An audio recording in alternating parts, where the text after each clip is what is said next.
Cerca de 10 anos atrás, quando eu tinha 15 anos, uma das minhas coisas favoritas para fazer era passar a noite na casa dos meus amigos. Eu costumava ir à casa deles, já que minha família não era muito acolhedora e, por mais que eu odeie admitir, eu meio que sentia vergonha deles. Nessa época em particular, era um sábado à noite, e eu estava na casa do meu amigo Chase. Os pais do Chase eram ricos e tinham uma casa realmente bonita, e eu adorava estar lá. Sempre que eu ia, fazíamos praticamente de tudo. O pai dele tinha uma espécie de refúgio no porão com uma TV de 65 polegadas, uma mesa de sinuca, uma mesa de pebolim e até mesmo uma banheira de hidromassagem. Sério, foram alguns dos melhores momentos da minha infância lá, e o Chase e eu ainda somos ótimos amigos até hoje. No entanto, nem tudo eram flores. Passamos por algumas situações realmente loucas juntos. Era por volta das 8 horas, estávamos fazendo nossa coisa usual, relaxando no porão e brincando quando, de repente, o pai do Chase desceu as escadas para nos informar que ele e a mãe do Chase precisavam sair e que não voltariam até muito tarde, tipo 4 horas da manhã. Provavelmente ainda estaríamos acordados até lá, já que costumávamos passar a noite acordados nos fins de semana, então não nos importamos muito que eles estivessem saindo. Além disso, eles tinham uma situação de emergência familiar importante e precisavam sair.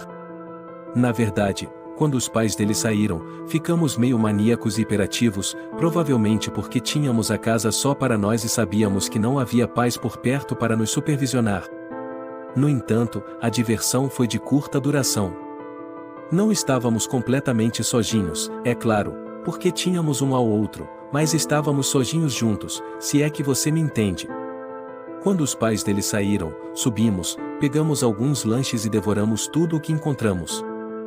Descemos novamente e continuamos jogando esse jogo de corrida de moto que adorávamos até ficarmos entediados. Depois disso, ficamos nos nossos celulares, assistindo a vídeos engraçados e nos soltando. Chase colocou algum filme de terror aleatório, e eventualmente acho que ele começou a cochilar. Às vezes, eu sentia um pouco de ansiedade quando ficava na casa dos meus amigos, ficava com saudades de casa e tal. Normalmente, eu enfrentava isso, obviamente, e não era algo que eu costumava falar muito com ninguém, porque era constrangedor. Mas comecei a sentir esse sentimento de apreensão, pior do que o sentimento usual que eu tinha. Pensei que estava exagerando, então me deitei novamente e peguei meu celular até começar a adormecer lentamente. Juro que em questão de minutos após adormecer, acordei com o som de uma porta se abrindo lentamente. Era a porta da lavanderia no porão. Espiei por cima do sofá, e o que vi foi absolutamente aterrorizante. A porta estava totalmente aberta, parecia um abismo negro de pura escuridão, eu não conseguia ver nada. Queria acreditar que minha mente poderia estar me enganando ou que eu estava sonhando, mas no fundo eu sabia que o que eu vi ou ouvi era 100% real. Estava realmente à beira do assento agora e decidi acordar o Chase. Chase, ei, acorda, mano. Parecia que ele tinha me ouvido um pouco, porque ele se mexeu e fez um barulho, mas dava para ver que ele ainda estava dormindo na maior parte. Ele não tinha consciência ou ideia de que eu estava falando com ele.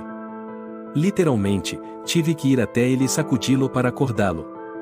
Contei a ele o que aconteceu, e ele me disse para relaxar, voltar a dormir e que isso acontecia o tempo todo. Isso me deixou mais tranquilo, mas ao mesmo tempo, não muito. Eu disse a ele que não me sentia confortável dormindo lá embaixo com aquela porta totalmente aberta, especialmente depois de abrir magicamente sozinha. Era muito inquietante. Nós dois levantamos, fomos até lá e fechamos a porta nós mesmos, e deitamos de novo. Chase voltou a dormir em questão de minutos, e lá estávamos nós de novo, no ponto de partida. Eu não sei como, mas consegui adormecer novamente e consegui me convencer de que não havia nada com que se preocupar. Não tenho outra maneira de explicar isso a não ser dizer diretamente que acordei novamente, mas dessa vez não foi por uma porta rangendo. Havia um homem olhando e parado bem acima do Chase, com uma faca, por trás do sofá. Digo a você, gritei com toda a força dos meus pulmões. Quero dizer, provavelmente não é possível para qualquer humano ser mais alto do que eu estava naquele exato momento. Chase acordou imediatamente e viu o homem também. Ambos estávamos congelados de medo. Esse homem tinha um olhar perturbador e desconectado no rosto, e parecia muito doente. Ambos corremos, mas, para fazer isso, tivemos que passar por ele. Havia apenas duas saídas, uma sendo a escada que levava para cima e para fora da porta da frente, ou a porta de correr do pátio no andar de baixo. Em pânico, nos separamos, mas conseguimos fugir dele, ou pelo menos eu consegui. Corri para fora, e o Chase subiu as escadas.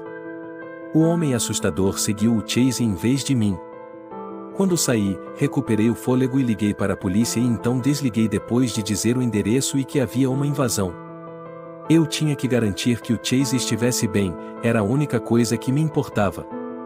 Voltei para dentro pela mesma porta que usei para sair, e estava silencioso.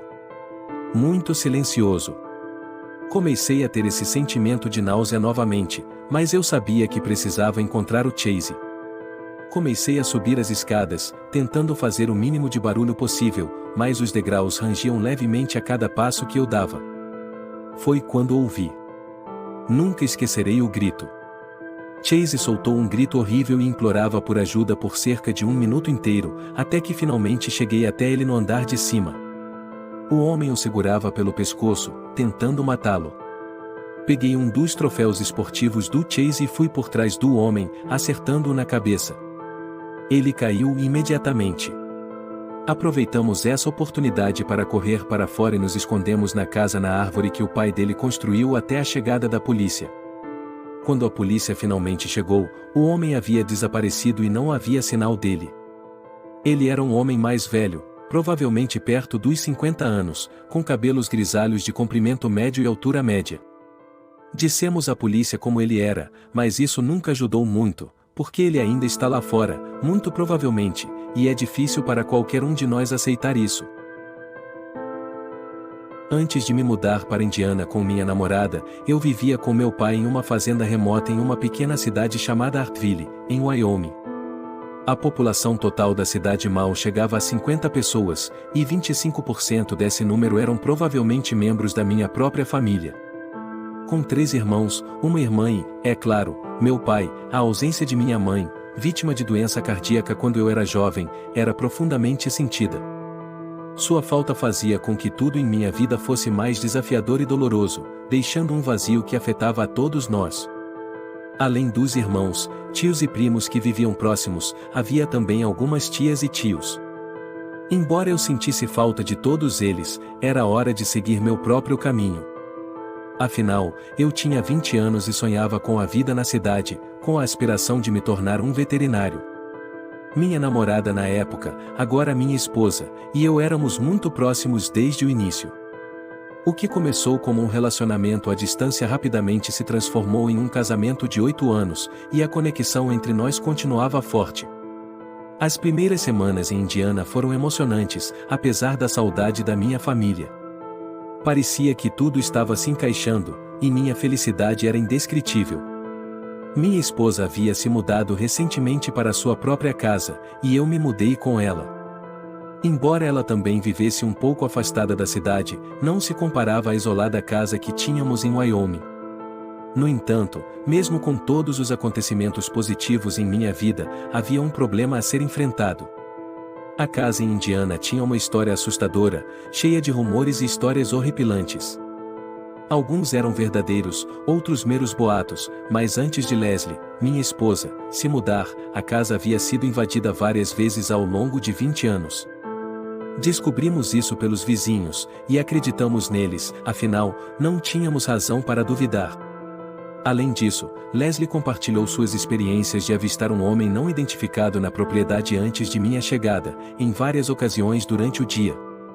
Ele sempre observava de longe e depois se aproximava lentamente da casa, olhando pela janela da cozinha ou da sala de jantar. Cada vez que isso acontecia, Leslie chamava a polícia, mas o intruso sempre desaparecia antes da chegada deles. A maioria das pessoas nas áreas rurais era amigável, composta por idosos doces ou pais de família, mas, de vez em quando, surgia alguém verdadeiramente perturbador.